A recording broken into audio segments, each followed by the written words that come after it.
Welcome to the podcast, Entrepreneur Perspectives, building and protecting your business one podcast at a time, a KEZSource family production.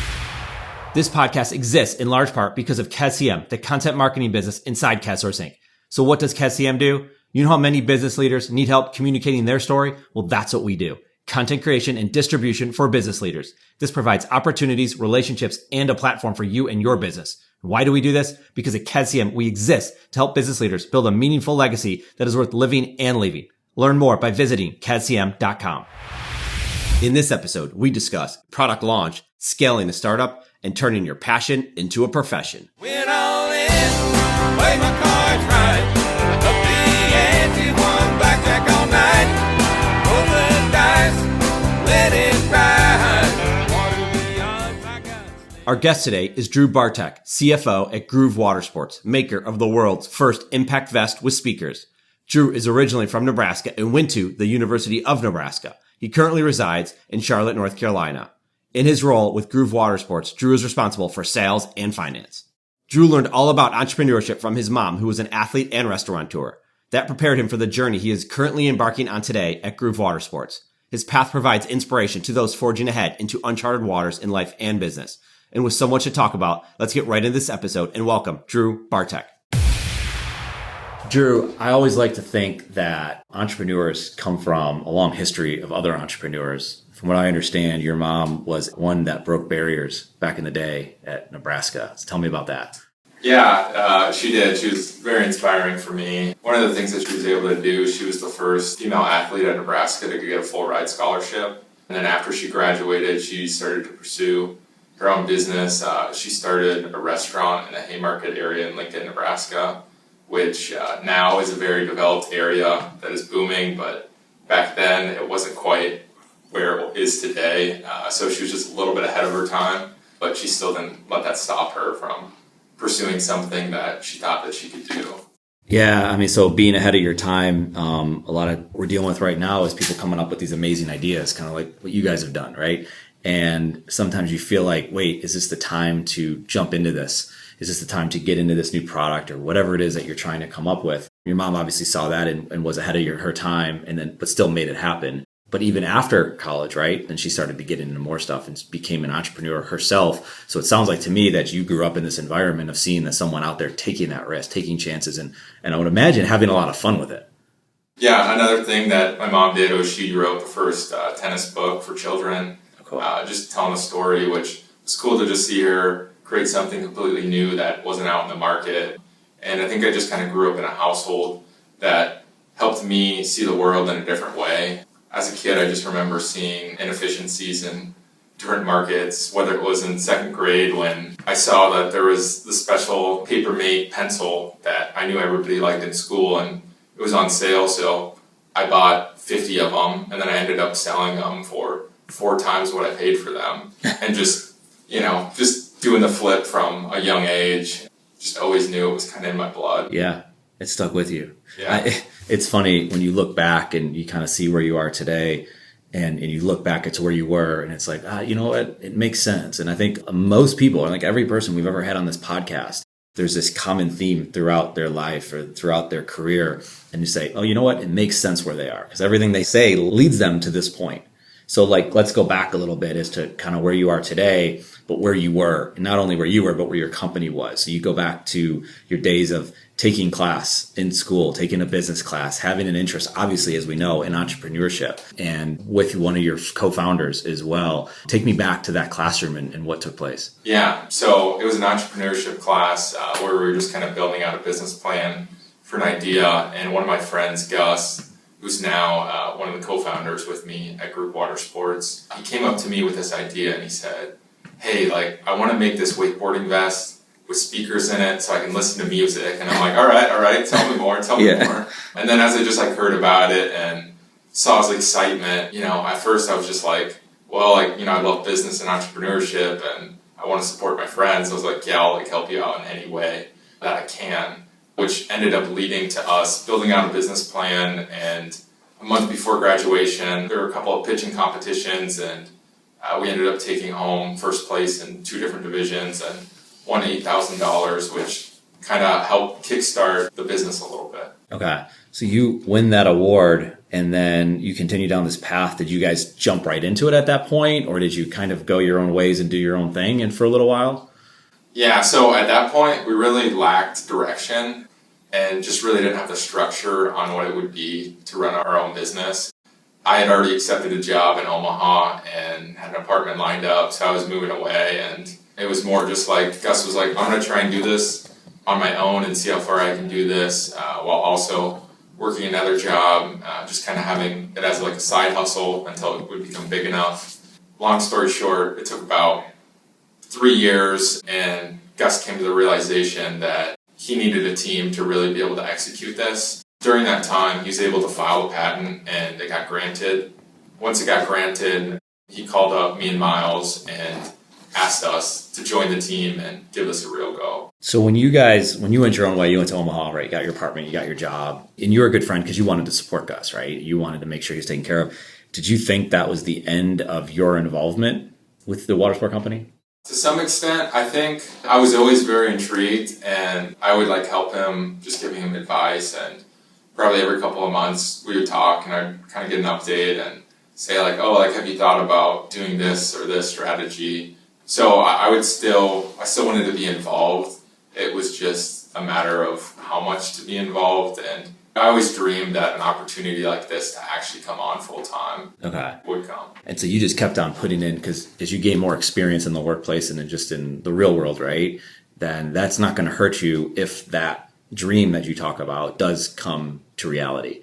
And which is what it does, because Gus realizes, wait a second, this is something real, and I need more than just myself to make this happen. And I think a lot of entrepreneurs, as they are scaling up a business, no matter what stage they're at, they realize that there's other people that they need. It can't maybe just be them, especially with the grand plans I would imagine he had, and that obviously you brought to the table early on. He saw that, so he came to you and said, I need a team, I need you, let's make this happen. Is that basically how it went down? Yeah, that's basically, he called me up, told me the patent got granted, and then was talking about how he wants to apply for an accelerator program, which just could give us a little bit of seed money and direction, which is what we needed at the time. Sure. So then you got the $8,000 award early on. You're trying to go out for more seed money. As you sit here today with us, I know you're in line for more seed money. You're looking to get more investors in that. Tell me a little bit about, just that track of, it's different, right? Because there's different ways to bring money into a business. You can go sell your product and you bring in revenue. You can go find investors and they can seed your company. And there's different contests that you can enter, and we hear about it all the time. Tell us a little bit about your journey with that. Sure. We finished our accelerator program beginning of December and starting to get more and more traction, but coming to the realization that we're going to need a little bit more money to be able to really execute the plan that we have in mind and finish up final product development to get it to a point where we can go ahead and scale this business and sell thousands of vests. Just currently where we're at, we're not capable of having like a large scale sale. Okay. Has that, the scaling up part in finding investors, if you were to talk to other startups that are getting going right now, like you already mentioned, like we didn't have the structure in place. We weren't sure. We needed some guidance. We need to just kind of get into the right path. Has that been the key component of this, of like getting in the right path and then, having faith that whatever it is that you're doing is going to lead to something, and someone's going to see your product and see your vision and say, I want to be a part of that. I want to contribute funds or whatever it is that they want to contribute. Is that like the big thing that you're seeing with True Startup? I would say what's like helped us the most is just going out there and talking to people, getting out of the building, just seeing how this is a problem for so many people that I talk to. I personally interviewed about 700 wakeboarders, hearing about their best preferences and how they're not listening to music currently, or if they are, their solutions aren't good and they're frustrated with them. So hearing that just over and over again and not really having much difficulty finding those people gives us a lot of confidence that we just need to execute on the product development side, and then we'll be able to sell a good amount of these vests. And so you have so you have confidence, obviously, in the development of the product. It's funny because you're talking about something it's so basic, but it's so important, is getting out of the office and going to see people. And it's in any industry, you need people to talk to. How did you talk to that many people? Like, did you just show up to where they were and just start a conversation, or how did that go? Yeah, so it kind of started like that, just showing up to places where water sports participants hang out and just trying to strike up conversations and seeing if they'll talk to me for 5 to 10 minutes. Eventually, we just kind of learned how to be more efficient with our time and find more people. That led to me learning Instagram as well as I could, and I sent out personal DMs explaining what our story was and wanting advice from people that identify as wakeboarders to probably over 2,500 people. Okay, on Instagram. Yep. And then trying to get a So conversation. you're just searching them and then looking for the people and then just DMing them? Yep, so finding profiles and kind of just got a process down on how I could find people that are posting a lot of pictures of them wakeboarding and are identifying as a wakeboarder. Yeah. And then reaching out to them, giving them a short blurb on just, hey, we're creating a vest with integrated speakers. We'd love to hear your advice on it. Yeah. And they, I would imagine a lot of people were more than willing to talk about that. Yeah, I ended up getting about 25 to 33% of the people that I would reach out to. Wow. That's a big number. Would actually give me a response back. Yeah. And then almost all the time it would lead to them actually being willing to like answer some questions for us. Yeah. So those people that say, well, I don't know how social media can help my business out. I mean, there's a case, there's a proof right there that it can work if you're strategic about it. Did you use anything besides Instagram with social media? Did you like Facebook, Twitter, any of those things? We're currently using Instagram and Facebook, but really our Facebook's kind of mirroring our Instagram. Yeah. Most of our clientele is hanging out on Instagram. Yeah. So that's kind of our strategic decision to target Smart. Instagram. And we pour most of our time into Instagram. Okay. Now, do you consider yourself a salesperson? So when you think through this process of going to talk to people where they are and then getting on social media, I mean, did you ever think that, because you're managing sales, right? You're kind of running the sales department, but did you ever see yourself in that role of business development? Not necessarily. I think I really see all of our roles as just problem solvers. Okay. And then it just happens to be I'm in the right place to solve this problem. And we kind of at first all were trying to do this on our own, and then I was just having more success, and that led us to just realize that it's much better to have one person on our team be great at something than all of us to be good at one thing. Right. We'll just get so much more done. So since then, we've kind of all of our own buckets on just stuff that we own we'll be great at. Right. And then we just kind of let the other people know what's going on. No, that's good. When I think about like just talking about sales, a lot of times we see businesses or salespeople, they could struggle because they're not seeing enough people or they're not quite sure how to sell, but they never saw themselves as that salesperson. And it's a common problem in any business across any industry. And I think though, as an entrepreneur, and you see yourself as, like you just said, and I smiled when you said it, as a problem solver. You're trying to solve the consumer's problem, but you're also trying to solve your own problem. So our problem is we need people to come in here and see our product and be interested in it, and then also invest in it. So the problem is we need more of those people. How do you get those people? You get out and you go see them, and then you get on Instagram and you talk to them and you engage in more conversation.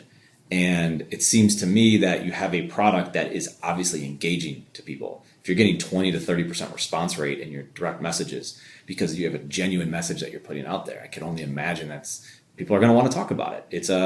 It's something they want to give insight to because it's something they might want to have. Do you see that as like, we're onto something? When someone in that world in wakeboarding is willing to tell me what they think about what they want, we have a product probably for them. If we can talk to the right people and talk to enough of them and get enough of a summary of what everybody's looking for, we have the product. And I really feel like if we keep doing what we're doing, and no matter if it's late nights or early mornings or all the time, that it just keeps you going. Is that like one of the biggest motivations you have because you can help these people out and you're onto something? Yeah, I would definitely say it is huge motivation every time we hear somebody or they're sharing a social media post and they're talking about how this vest is going to change the game for them. Yeah. And like wakeboarding will be a new experience because of our vest. And when we hear that, we're just like, all right, we're not get just juiced up, right? Yeah, we're not just a product. We're really delivering the reason why people wakeboard, which so many of them do it so that they can land a trick and learn something new and progress. Yeah. And that gives them a feeling that they don't get anywhere else. Yeah.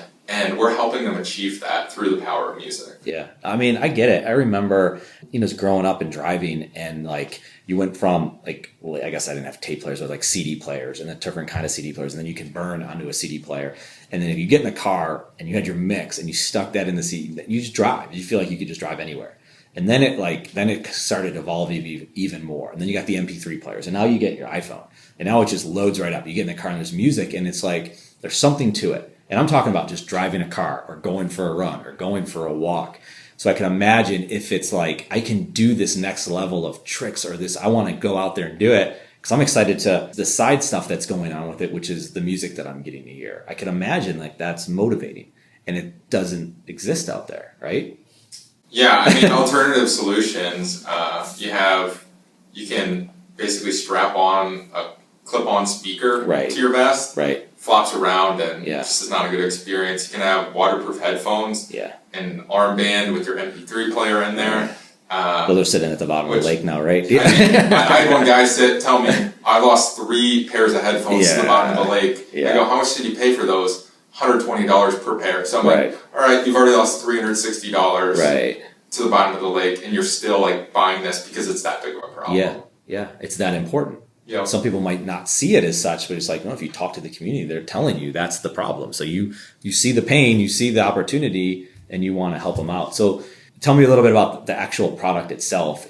How are they playing music? Like, where's the music coming from? Yeah, so we embedded 2 low-profile speakers up near the shoulder area, and we strategically did this for a couple of reasons. One, because you can't actually feel them when they're in that area. Wakeboarders are often doing a lot of tricks and spins and flips, having them up there, and then you also don't land on your shoulders very often. So it's a good way to protect it. Right. And then currently, our prototype, it's connected through Bluetooth. Okay. And then there's like a waterproof compartment on the back of the vest where you can store. So you have your phone? Yeah, you can either store your phone, or you can have, one of your smartwatches connecting to it. Okay.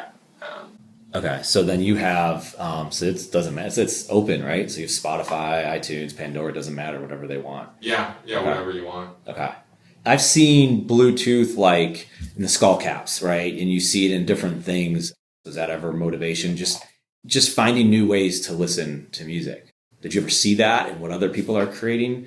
And sometimes those things don't take off because the use isn't great, because I can wear a skull cap and I can put my Apple earpods in. Mm-hmm. So the skull cap, yeah, it's interesting, but it's not serving a huge purpose because I can do it another way. Did you ever see that with like the different types of Bluetooth capabilities that people are trying to create to make it easier to stream music? Yeah, we definitely have been looking at other ones, and over the last year, just been seeing other people's devices, whether it's a backpack or a helmet or all sorts of different things where they are integrating music into, and just saying, oh, that's interesting, and then trying to compare it to ours and see if ours is truly a better solution, which we think it is, especially since it is an all-in-one device, which we really have heard from the community that's what they want, because some of these people that are using alternative solutions right now, they've told me I forget my headphones at home, and then I can't listen. So they're not going to forget their vest. Right. They're not going to go unless they have their vest. So,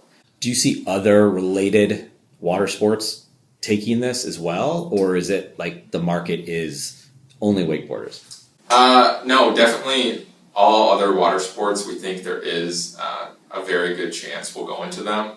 We're currently just focused on the first year, hitting wakeboarders, just because it's kind of the market we already know, and have heard so much noise from that market saying, this is a problem, fix this for us. I've had probably 10 to 15 other areas that people have reached out to us saying, hey, I saw your product.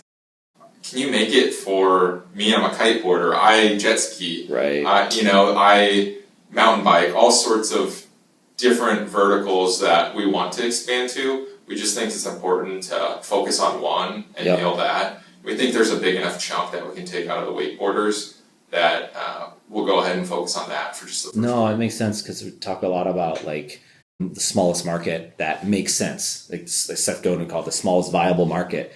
Who can we go to? It's not too small to where we only have 10 people, we're out of business now, right? Mm-hmm. But it's big enough to where there is a market and they are interested in it, and build that first.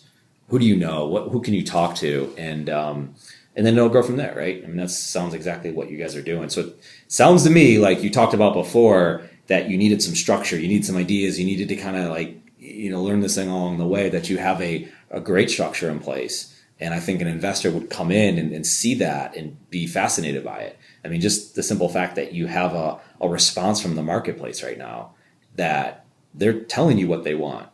And that's important, because a lot of times people go out there and try and sell a product, but no, it seems like a good idea, but no one can really understand how they're going to use it. That's not what's going on with you guys. So kudos to you guys for putting this all together and working hard. So real quick, tell me about, so you're here in Charlotte, Gus is in Seattle. Those are a little bit on the opposite ends of the country. Before we got online here, started talking on the podcast, we talked about how like the walls they're open now, right? You really can be anywhere in the world almost. You are in different time zones, so it could be interesting, but I'm sure you guys don't care about early mornings or late nights or any of that kind of stuff. It's, you gotta do what you gotta do. Yeah. And is this how you feel about it? And is it a benefit actually, because you guys are on different coasts? Yeah, I definitely think there's pros and cons. One of the pros is just being in different markets. Yeah. And just having more connections within those markets, and just being able to talk to more people in person, whether it's in driving distance. And so I think that's a big pro for us. And then obviously with the internet nowadays, it makes it so easy for us to just hop on. We use Zoom, which is kind of like an online Skype video. So we often do our meetings on that. So really we don't have too much of a problem being so far apart. Although it is really nice, probably once every few months we get together as a team in person and work together for about a week. And where do you do that? Is that in one of your cities, or do you guys like meet halfway? Or go to Lincoln? So the last time was in Lincoln when we finished up our accelerator for demo day, our final presentation. So we were there for a week, just kind of working in person as a team. And then another time we went to Minneapolis.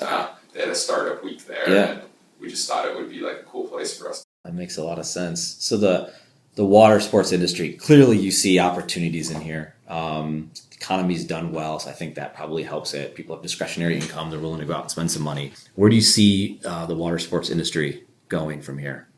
I mean, as far as like the industry, I think it's becoming more and more inviting to more people, specifically for like wakeboarders. There's cable parks. It's like a huge growing sport around the nation. So they keep opening up kind of all over the place. And this is just an affordable way to wakeboard. In the past, you had to have a boat to wakeboard. Now they just kind of set up these cables, and you can just go one day and rent all your gear there, or you can come with your gear and go every weekend. Yeah. No, I mean, I see it with just here in Charlotte, the Whitewater Center, for example. I mean, people who would never go and whitewater rafting or go, anything, canoeing, just whatever that interest is. It's just this opportunity where the person who's never done it can go do it. And I think that gets people on the water to then, probably start exploring other aspects of it. Yeah, exactly. And I mean, I think like the rental market, I think can be so big for us because oftentimes when people go on vacation or they go somewhere, they're like, oh, what should I do today? And it's like, oh, you can rent this paddleboard and do that. And I'm pretty sure those people want to listen to music. No, that's a great point. I mean, that's like, instead of hitting me, let's say I'm a great wakeboarder and I get my vest, but you got the resort that's got 100 of your vests, and people are doing it all the time. It's like, oh, by the way, you can stick your phone in here and you can, rock out to whatever you want to listen to. That's fun, right? I think that's what, like you said, people are looking for that. So a lot of good opportunities. Do you see the opportunity in the cities that you're currently in? I mean, Seattle's obviously got water nearby. Charlotte's got a lot of lakes, and you're not far from the coast. But I mean, there's tons of places, being from the Midwest or Northeast, there's tons of lakes up there. Where do you see like the people at the beginning, at least early on, using this? Is it in your current cities, or is it outside of there, or is it just wherever they happen to be? Yeah, I mean, I really think it's wherever they happen to be. I think we're hoping to make some stronger connections within the cities that we're in. Just because, like, currently up in Washington, we're testing with the wakeboarding team up there. So we just have a group of people that are already familiar with their product, which I think will just help that particular area, just because you'll have 20 people that can talk to all their friends and say, oh yeah, like I've been testing out this vest. This is like all the cool things about it. And then I'm hoping to, also do some of that testing here in Charlotte once it gets a little bit warmer out. Okay. So how are your wakeboarding skills? Pretty good? Mine not so much. No, I'm not really good. Okay. But it's fun, which I think is cool. That's what's the most important part of it. Yeah, and one thing that's awesome about the wakeboarding community is they're such an inviting group of people. Yeah. They're always willing to help somebody become better, and they're just excited. Someone wants to start somewhere, right? Yeah, exactly. Is Gus? Was he the wakeboarder like that? Had the interest in wakeboarding? Yeah, he definitely was the one that grew up. His family had a boat, and they went wakeboarding all the time, and his boat didn't have tower speakers, so he couldn't even listen to music when he was sitting on the boat, nonetheless when riding behind it. So he always had this vision of, man, I just want to listen to music. And at one point, he actually duct taped a speaker to his vest. Yeah. Because he was like, I just want to listen to music. I love it. Because you kind of solve your own problem. We've done that in our company. We started off as an insurance group and became a marketing company because we realized how bad the messaging was out there. So let's create our own content. So we started creating our own content. And as a result of that, people came to us and said, well, you solved your problem. I see that. Now I'm having this problem. Will you help us with that problem? And it was just like taping a speaker to your vest. He's like, I just want to listen to music, and I'm going to take this to the next step. I'm going to create a business around it. I think that's what it's all about, right? I mean, just finding out these little problems that you never thought would become so big. So I want to ask you a couple quick answers, if that's all right. If you weren't in the water sports industry, what do you think you'd be doing? So I think I would be working for another startup. Yeah. Maybe not my own startup, but I would definitely be working for one. Right before I joined Groove Watersports, I was kind of fed up with the corporate lifestyle. Yeah. And just seeing how it's kind of a never-ending path and you're just kind of working for somebody else. And I just didn't see myself growing that much when I was in that environment. So I came to the realization, like, it doesn't matter if I make half as much as I was making before. Like, I need to do something that I'm passionate about. Yeah. And like I'm growing as a person. Yeah, good for you. I mean, it's like I said earlier when we were chatting, it all makes sense when you go back to the beginning, go back to your mom and go back to your interests and wanting to be an entrepreneur to say, I'm going to be working a startup. You know, if this wasn't it, I'd be somewhere else. But clearly you have a passion for this. You have an excitement about it. And it's a lot of fun to watch people like yourself see that and take advantage of it and just go out and make it happen. If that means you got to go talk to 700 wakeboarders, so be it. And actually, you'll probably have fun doing that. And then getting on Instagram and DMing them. So I get excited about that kind of stuff. So the other thing, I know you're wakeboarding a little bit, not a lot. I'm sure you listen to music when you came over here. What's on your playlist right now? Right now, been listening to a lot of Citizens, Phil Wickham, Imagine Dragons, some Mumford & Sons. Yeah. Do you like the new Mumford & Sons album? Have you given it enough time yet? I haven't listened to it too much yet. I love them. And so they were in Charlotte a few years ago. I mean, it's amazing to see them live. And they came with a new one. I don't think I've given enough time yet.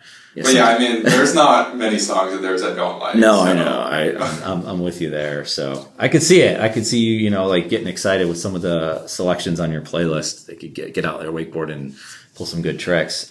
Obviously on social media, I probably already know the answer to this, but I want to talk about it anyway. Maybe we can do it two ways, business and personal. Business, I'm assuming your favorite social media app is Instagram. Yep. Personal, is it the same, or do you venture out into other places? I would say Twitter for me personally. Okay. I like sports a lot, yeah. And I just like to get a lot of sports news through there. Yeah. Big Nebraska football fan, so always seeing recruiting updates and the latest and greatest. So. That's awesome. It's fun to follow. Oh yeah, I mean, Twitter is an amazing place for sports. It's got a lot of negative stuff on there too. And as an Ohio State fan, I see negative stuff and positive stuff. But you know what? It's all fun to me. You just kind of avoid that stuff. So I guess that is the answer to that question. We always love to ask this question for people that are into sports. If you were to pick one sports team that you could root for the rest of your life, only one, what would that be? It's got to be Nebraska. That's good. All right.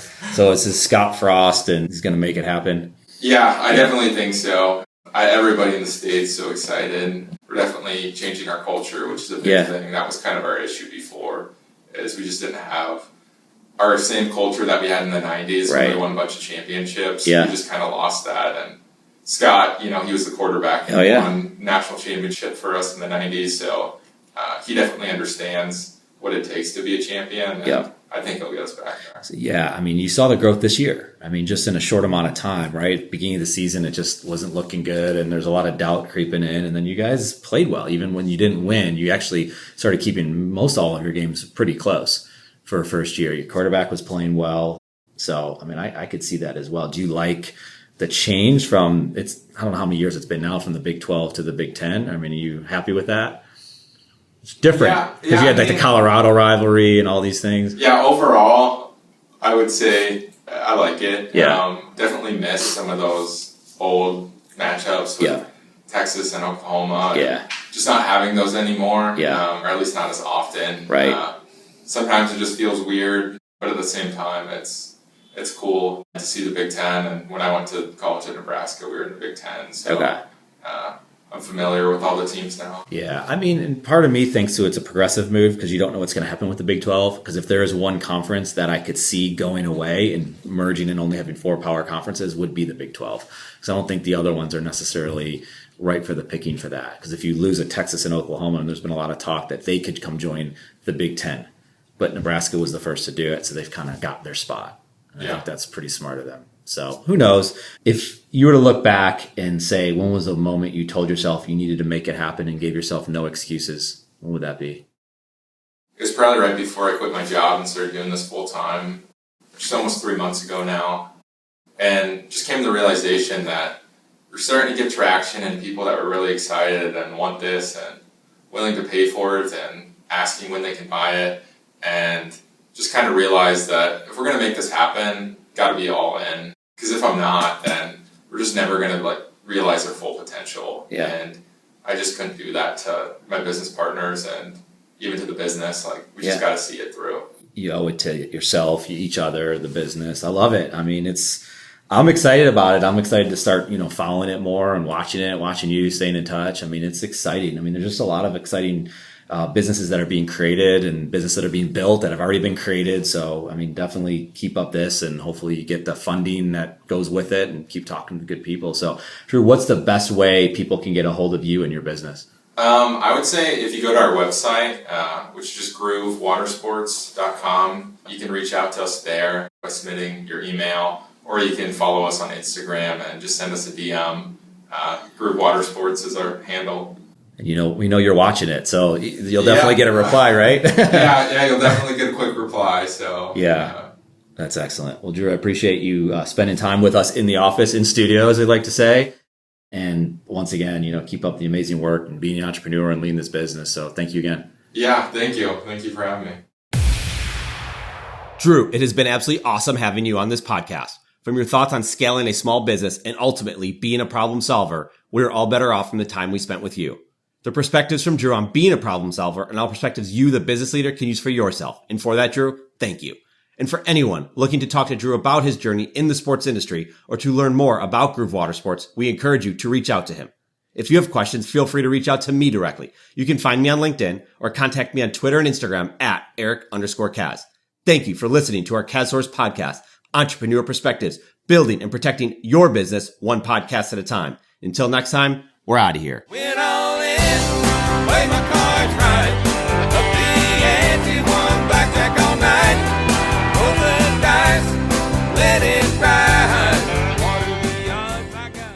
This podcast exists in large part because of KazCM, the content marketing business inside KazSource Inc. KazCM is excited to bring the content marketing services used at KazSource to you. Learn more by visiting KazCM.com.